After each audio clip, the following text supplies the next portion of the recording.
Hello and welcome to a very special segment here on WION, where we round up all the biggest developments that took place this week in the world of technology. I'm Sahil Maniktala and this is Tech Check.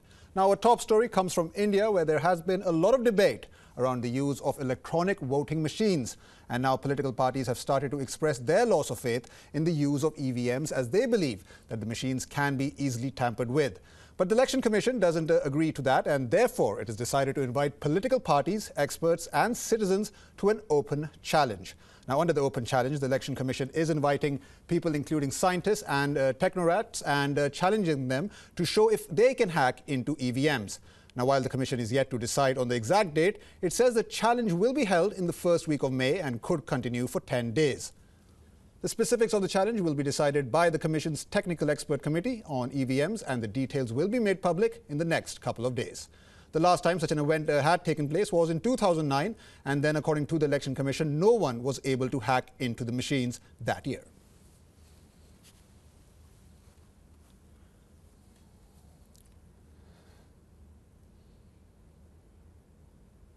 Now, Microsoft has finally said goodbye to its Vista operating system. Vista customers, therefore, will now no longer receive new security updates or online technical content updates from Microsoft. Microsoft has provided support for Windows Vista for the past 10 years, but the company believes that it's now time for them to invest their resources towards more recent technology so that they can continue to deliver great new experiences. While your computer with Windows Vista will still work, it might become more vulnerable to security risks and viruses. Also, Internet Explorer 9 is no longer supported, so if your Windows Vista PC is connected to the Internet and you use Internet Explorer 9 to surf the web, you might be exposing your PC to additional threats. Windows Vista was initially supposed to bring a path-breaking change in the world of operating systems, but it didn't go very well with users and ended up being a disappointment.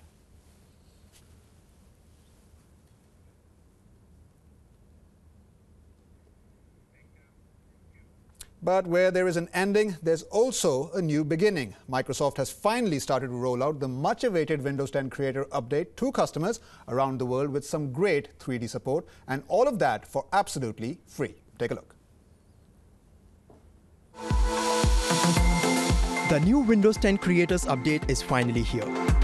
While the new update allows you to do a lot of things, the key highlight here is that it lets mobile devices scan an object on all sides so it can rotate 360 degrees in a photograph. Not only this, it also allows for three-dimensional graphics in Microsoft PowerPoint. And a new Paint 3D application allows edits in 3D simulations. The new Paint 3D app in the Creators Update lets users create 3D objects from scratch, allows them to change colors, stamp textures, and turn a 2D picture into a 3D work of art. But like every coin has two sides, the new Windows upgrade has its own limits too. The upgrade is only for Windows 10 users. While more than 400 million devices run on Windows 10, far more computers still have Windows 7 installed. That means the new update will not bring any changes for majority of Windows users. But the fact is that we can't take away from Microsoft what gives it a first-mover advantage. The upgrade puts Microsoft at the forefront of mass-market 3D technology, and it has the potential to please average users and intensive gamers alike. The Windows 10 Creators Update is believed to enable immersive experiences that blur the line between the physical and virtual worlds. According to Microsoft, companies like Acer, Asus, Dell, HP and Lenovo will start selling the world's first Windows mixed reality-enabled headsets with the Creators Update later this year. Prices for these headsets will start at $299 US. No doubt, all of this looks interesting, and therefore we suggest you to get your hands on the new update and see what's in there that you like the most.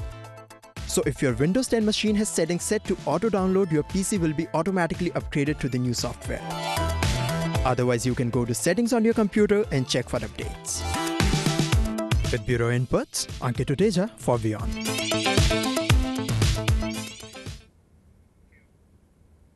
Now, it seems Samsung has botched up the launch of its much-awaited Galaxy S8 and S8 Plus launch. The South Korean giant has confirmed that its voice-powered assistant Bixby will not be out until spring this year. Samsung's flagship S8 and S8 Plus smartphones are all set to hit the global market on April 21st, but its extremely hyped voice assistant Bixby will not be functional. However, Google's voice assistant, which is now a standard part of the Android OS, will be available. Bixby was a headline feature of the Galaxy S8 when it was unveiled in March, with the smartphone even featuring a dedicated button on its side for accessing the virtual assistant. Samsung still hasn't given any explanation for the delay, which further taints the company's attempt to bounce back from last year's Note 7 fiasco.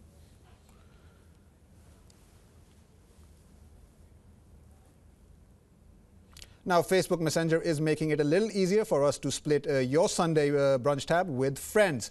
Users in the US can now send payments to or request payments from everyone in the group chat. When requesting, you can either specify an amount from each person or just tell Messenger to split a total amount. The money is then transferred to your bank account within 5 business days. The group chat will also include updates on who has paid and who hasn't. So now you get to shame friends who are tardy in paying their fair share.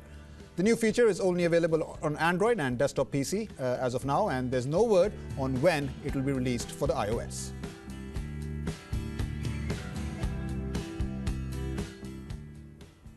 Now, Toyota has introduced a robotic leg to help partially paralyzed people walk again. Called the WellWalk WW1000, this Ironman-style robotic leg is equipped with a mechanical frame that fits on a person's leg from the knee down. According to Toyota's official statement, 100 of such systems will be rented out to medical establishments in Japan sometime later this year, and the use of the service will entail a one-time monthly fee.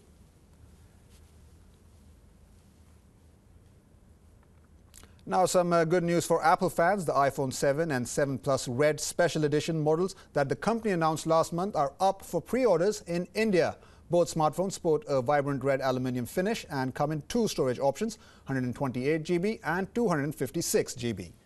The 128 GB iPhone 7 Red is now up for pre-booking at 70,000 rupees, while the 256 GB variant is available at 80,000 rupees.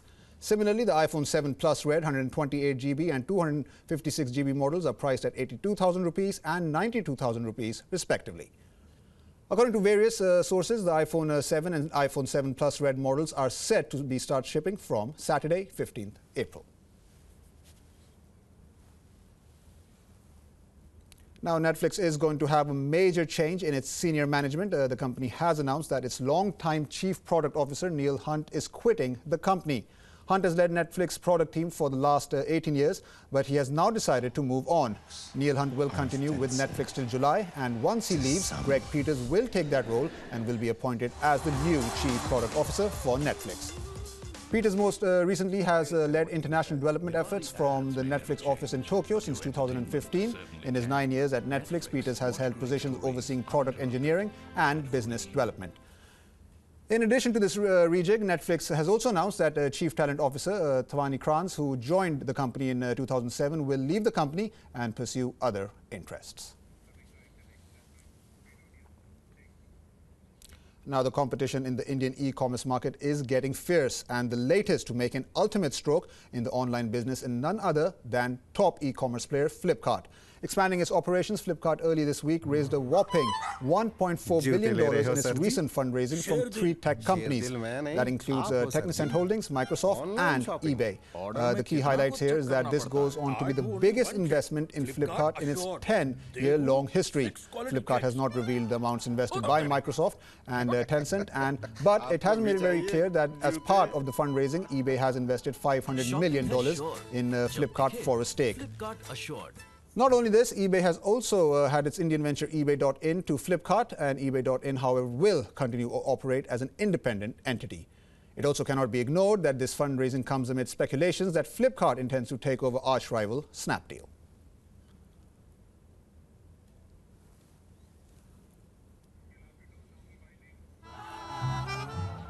Shopping है sure, जब देखे.